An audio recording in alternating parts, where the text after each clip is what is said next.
बचपन से ये बताया नहीं गया कि आपने बेटा एक चैप्टर को, एक टॉपिक को, एक किताब को किस तरीके से याद करना है, कौन से स्टेप है जो आसानी के साथ हमें वो अंडरस्टैंडिंग हो जाती है उस किताब के मतलब जो उस किताब के अंदर नॉलेज दिया होता है।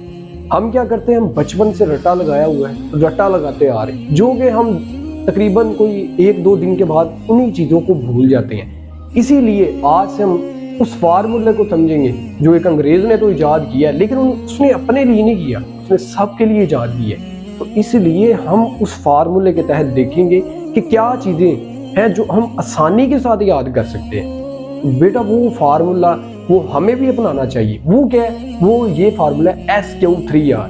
ये मैं कहता हूँ कि सब बच्चों को अगर आप बता दें, जो भी क्लास में रहते हैं, जो अभी जिनको नहीं पता, आप उनको भी बताएं कि इसके तहत आप किसी किताब को अच्छे तरीके से, किसी चैप्टर को अच्छे तरीके से याद कर सकते हैं। SQ3R क्या है? S का मतलब है कि सर्वे करना।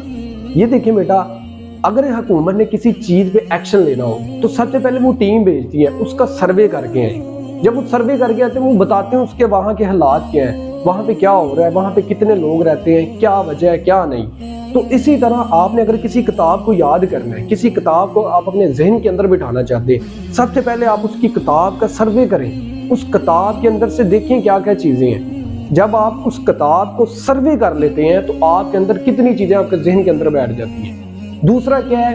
क्यों। क्यों का मतलब है कि क्वेश्चन। अब चैप्टर के लास्ट पे क्वेश्चन दिए होते हैं, वो क्वेश्चन जब आप देखते हैं आपको पता चल जाएगा यार इस किताब के अंदर कौन कौन से क्वेश्चन हैं, मैं किस तरह इनको याद करूंगा। जब आप उन क्वेश्चनों को एक नजर देखते हैं, वो भी आपके दिमाग के अंदर बैठ जाते हैं। उसके बाद आ जाता है R3। अब R3 का क्या मतलब? R3 के 3 आ रहे हैं, R1, R2, R3। सबसे पहले R1। R1 का मतलब क्या है? R1 का मतलब है रीडिंग। रीडिंग करें पूरे चैप्टर की। रीडिंग किस तरह करनी है? डीपली रीडिंग करनी है। जब आप डीपली रीडिंग करते हैं तो आपको तकरीबन 50% चीजें अंदर से याद हो जाती है। जब आप ये वाले स्टेप तक, तीसरे स्टेप तक पहुंचे, आपको डीपली रीडिंग की है, आपको 50% चीजें याद हो चुकी है। जब आप डीपली रीडिंग नहीं करते तो आपको काफी चीजें भूल जाती है। इसीलिए R1 है जो डीपली रीडिंग है। उसके बाद आ जाए, उसके बाद है R2। R2 का मतलब है रिसाइट करना, रिकॉर्ड करना। अब आपने याद करनी है कुछ चीजें जो अंदर चैप्टर से रह गई, अब आपने वो याद करनी है। अब जब आप रिसाइट करेंगे, उनको रिकॉर्ड कर लेंगे, वो आपको भूलने वाली नहीं है। और इसके बाद आ जाता है R3। R3 का मतलब क्या है? ये देखें बेटा, आप जब पूरा साल मेहनत की है 9th के पेपरों के लिए, अब आप क्या करते हैं, आपने याद भी कर लिया सारा कुछ, अब लास्ट में इम्तिहान आ गए जी, डेट शीट आ चुकी है।